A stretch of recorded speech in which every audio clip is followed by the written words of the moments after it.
You think you're ready. You've got the stash, the plan, maybe even the escape route. But here's the brutal truth. Some of the gear in your bag could get you hunted down. Not by nature, not by chaos, by desperate people watching, waiting, armed, and starving. Because in collapse, the wrong item doesn't just help you survive, it paints a target on your back. In this video, I'll reveal 9 everyday items that silently scream, "Rob me!" And you'll want to hear all 9 before it's too late. Item 1. Butane canister stove. When the system collapses, food isn't just survival, it's power. And the act of cooking, something so normal today, becomes one of the riskiest things you can do.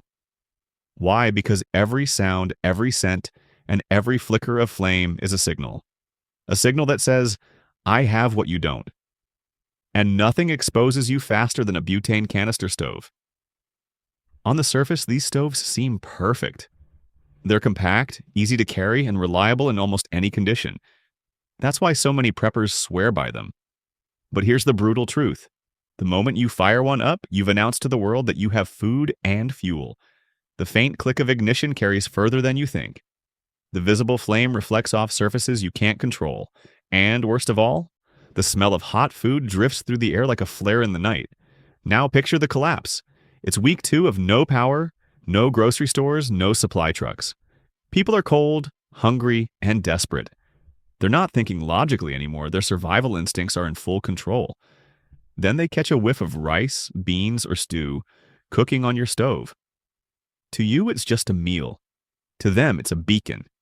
They follow the scent, they find you, and in a lawless world, they don't come to ask politely. They come to take. And once they see you have fuel, they assume you have more. More food, more supplies, maybe even a stash worth raiding. That's how a stove turns into a bullseye. You thought you were being smart, but what you really did was paint a target on your back. So how do you fix it?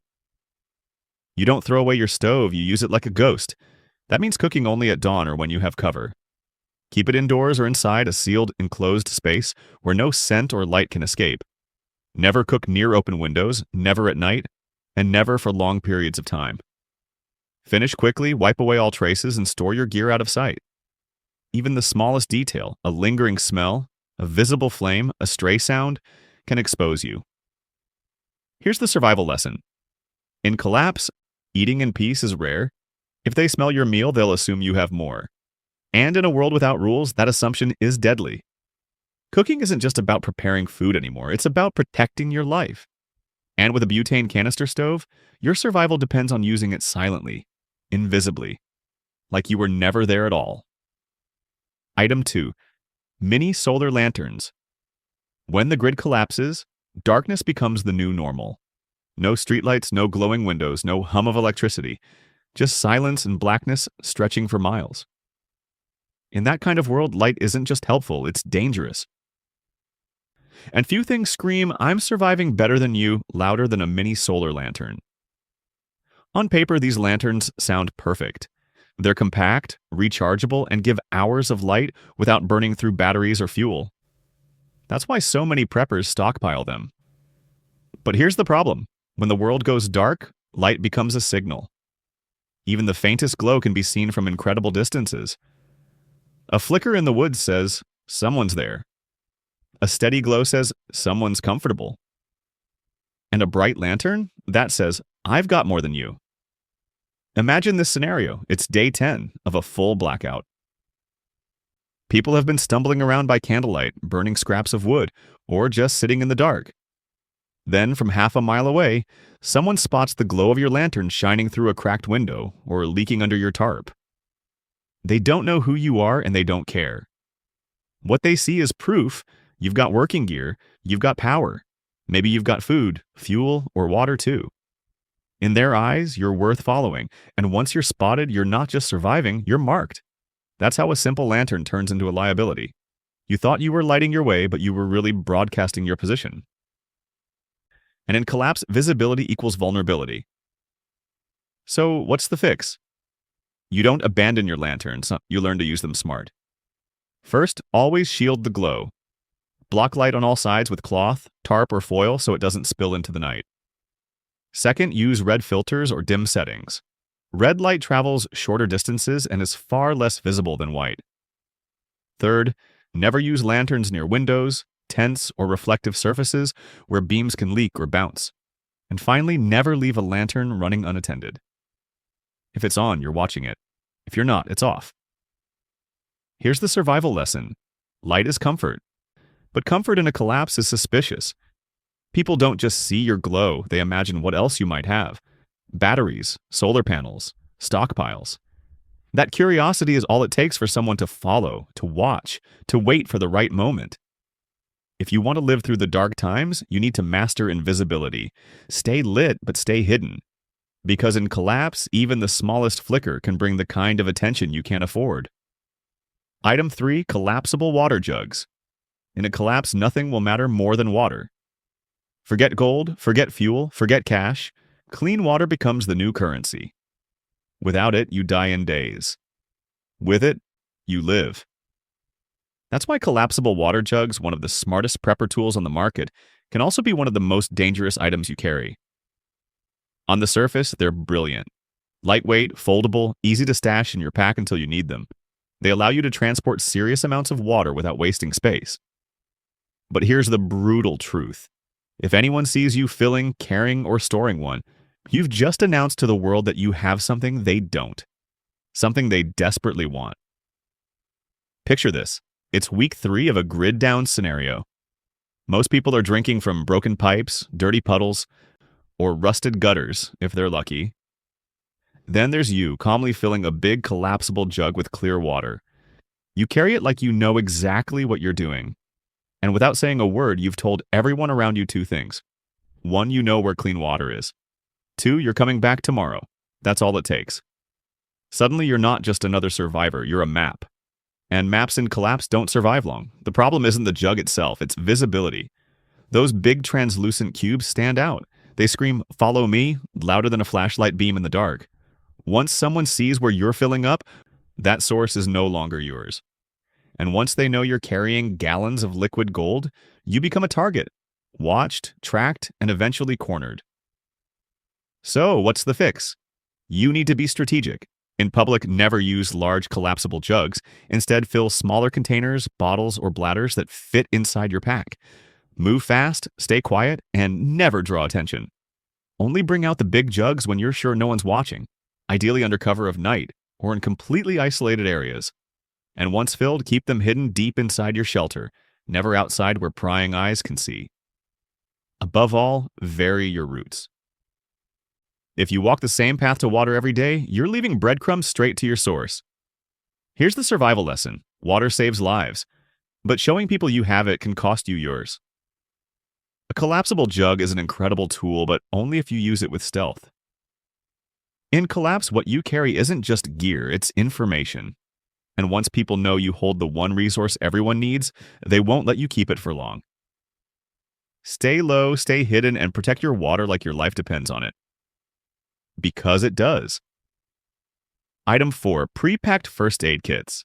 In everyday life, carrying a first aid kit is just smart planning. Cuts, burns, sprains, you're ready. But after the collapse, that same little red bag can become one of the most dangerous signals you can carry. Because in a world without hospitals, doctors, or pharmacies, a first aid kit isn't just gear, it's currency. Here's the brutal truth. Once systems fail, people won't be looking for electronics or jewelry. They'll be searching for bandages, antibiotics, painkillers, antiseptics, anything that can ease suffering, stop infection, or save a life. And when they see that familiar red pouch with a white cross strapped proudly to your pack, they won't see preparedness. They'll see a mobile clinic. And clinics don't last long in the wild. Think about it. Maybe a father with a sick child spots your kit. Maybe a desperate stranger with an infected wound notices it. Maybe a group assumes you have morphine, insulin, or rare antibiotics. In collapse, logic disappears. Pain drives action. And the quickest solution for them is to take what you have. That bright little kit hanging on your pack becomes a billboard that screams, "Rob me now." And here's the worst part. You don't even have to open it. The branding, the color, the logo, those alone are enough to trigger suspicion and desperation. One glimpse is all it takes for someone to mark you as a target worth following. So what's the smart move? You don't abandon medical supplies, you camouflage them. Strip away the branding, ditch the red. Repack your kit into plain, nondescript pouches that look like any other piece of gear. Better yet, break your supplies into smaller kits and spread them out. That way, if someone takes one, you don't lose everything. And most importantly, keep your medical gear out of sight. Bottom of the bag, hidden in camp. Never hanging from the outside. And whatever you do, don't show off your supplies in front of strangers. The moment you pull out antibiotics, even for kindness, you create new problems. People will assume you have more, and in a desperate world, they won't stop asking. Here's the survival lesson. In collapse, medicine is worth more than gold. And the person carrying it in plain sight won't stay safe for long. If you want to survive, you can't look like a healer. You have to look ordinary, invisible, like you've got nothing special at all. Hide your first aid or risk becoming someone else's solution at the cost of your own survival. Item 5. Flashlights. In the modern world, a flashlight feels like one of the most essential tools you can own. Whether it's a tactical high-lumen light or a simple handheld torch, it gives you instant visibility, comfort, and control. But in a collapse, when the cities go black and the nights stretch endlessly, a flashlight doesn't just light your path, it lights you up as a target. Here's the reality. After a few nights without power, people adapt to darkness. Their eyes adjust, their movements slow. Darkness becomes the new normal. So when a single beam cuts through that blackness, it's impossible to ignore. From 100 yards away, or more, someone sees your light and instantly knows 3 things. 1, you're alive. 2, you're moving.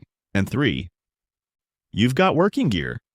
In a world where batteries and power are priceless, that's all the reason someone needs to follow you. And the brighter the flashlight, the bigger the problem. Tactical lights with ultra-strong beams and strobe features might feel powerful in your hand, but they're like waving a signal flag across the landscape. You think you're just checking a trail or clearing a room, but from a distance, someone else is tracking your every move. They don't see your safety, they see opportunity. They assume if you have batteries, you probably have food, water, and fuel too. That's how light betrays you. It doesn't just expose your position, it advertises your preparedness. So what's the fix? You don't ditch flashlights, you control them. Start by choosing models with adjustable brightness. Stick to dim settings whenever possible. Better yet, switch to red light modes, which are far less visible at a distance, and preserve your night vision. Always shield your beam with your hand, cloth, or gear to prevent it from bouncing off walls, trees, or reflective surfaces. Keep usage short, precise, and intentional. If you're walking, use the lowest setting and angle it down. Never wave it around.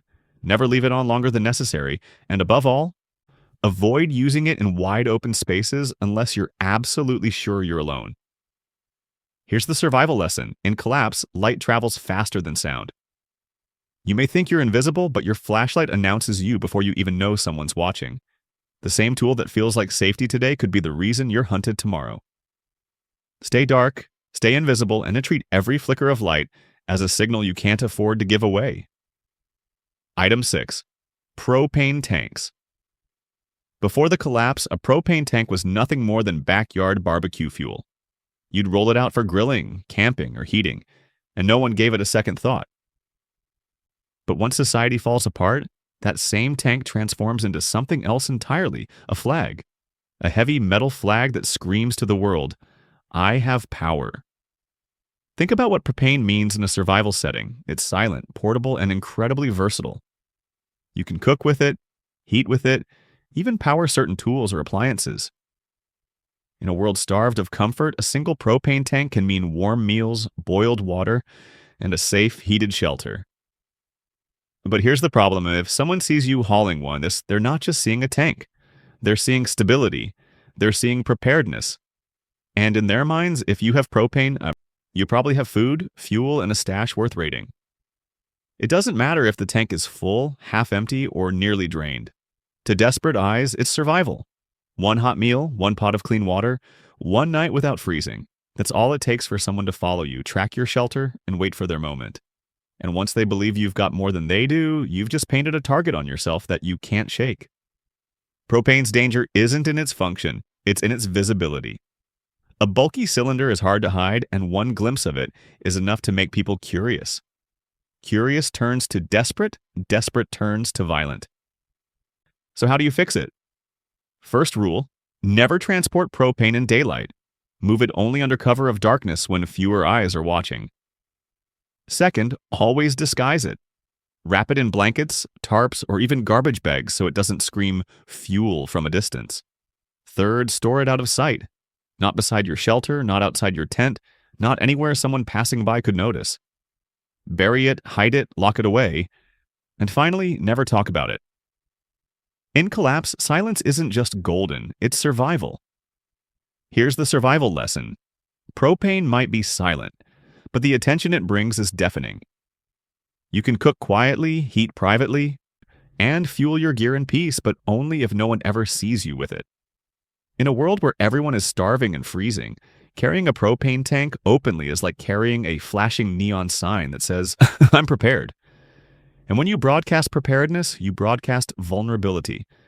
Protect your fuel, protect your secrecy, and protect your life. Item 7. Dutch ovens and large cooking pots. In the comfortable world we knew, a Dutch oven or large cooking pot was a sign of good planning. Heavy, reliable, perfect for slow-cooked stews or bulk meals. But after the collapse, that same pot doesn't just cook food. It broadcasts abundance. And in a starving world, abundance is dangerous. Here's why. Using a Dutch oven signals two things instantly. 1, you have enough food to cook in large batches, and 2, you have the time, fuel, and setup to do it slowly. That combination is rare in a world stripped of resources, and rarity attracts attention. The danger isn't just the pot itself, it's the smell. When you're simmering beans, rice, meat, or stew for hours, that aroma doesn't stay in camp. It lingers, it drifts, and it travels. Across a block, across the woods, across the broken silence of collapse, the scent of your meal becomes a trail straight to you. To starving people, it's not just food, it's a beacon. They don't just want dinner, they want what dinner represents: your supply, your fuel, your security. And the pot itself becomes a symbol. Dutch ovens are heavy. No one carries one unless they've settled in, unless they've built a base. That alone tells people you're not just surviving day by day, you're dug in. And in collapse, a dug-in survivor screams stash, food, fuel, maybe even weapons. That's how raids start. Hungry eyes see your pot, smell your meal, and suddenly, you're not just cooking, you're advertising. So what's the fix? Keep your cookware low profile. Use smaller pots that don't suggest bulk cooking. Cook fast meals that don't spread scent for hours. Never leave cookware visible outside your shelter, drying by the fire, or hanging from your pack, like camping gear. Everything about your cooking should be hidden, minimized, and forgettable.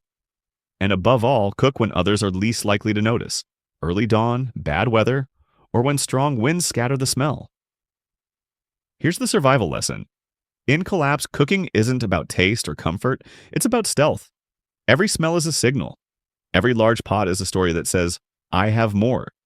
And once people believe you have more, they won't stop until they take it. If you want to survive, trade feast for invisibility. Eat small, cook fast, and never let your cookware tell the world what you're hiding. Because in collapse, the moment your meal becomes someone else's hope, your camp becomes their target. Item 8. Thermos flask. A thermos flask seems harmless. You see one every day at work, in cars, in backpacks. But after the collapse, this everyday item turns into a dangerous signal.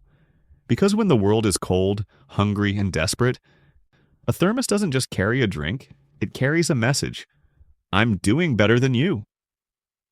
Think about what a thermos really represents in survival. It means you had the fuel to heat something. It means you had the clean water to boil. It means you had the time and resources to prepare hot tea, coffee, soup, or broth, while everyone else was shivering and thirsty. In collapse, warmth becomes luxury. And when you pull out a steaming flask, you're not just warming yourself. You're broadcasting that you have fire, fuel, and food. That message is deadly. To the starving and freezing, a thermos isn't just a container. It's a symbol of comfort. And comfort in collapse is suspicious. If you're warm while they're cold, if you're drinking soup while they're sucking rainwater off leaves, what else must you have hidden? Maybe a stockpile, maybe security, maybe more than they'll ever get unless they take it from you. And it's not just what's inside, the flask itself is a problem. Shiny steel bottles look expensive. They look durable. They look worth stealing even if they're empty. And the mystery of what could be inside, medicine, broth, clean water, will draw curiosity fast. In a desperate world, curiosity quickly turns to confrontation. So how do you fix it? First, never drink openly. Step away from others. Hide and cover. Keep it quick and quiet. Second, disguise the flask.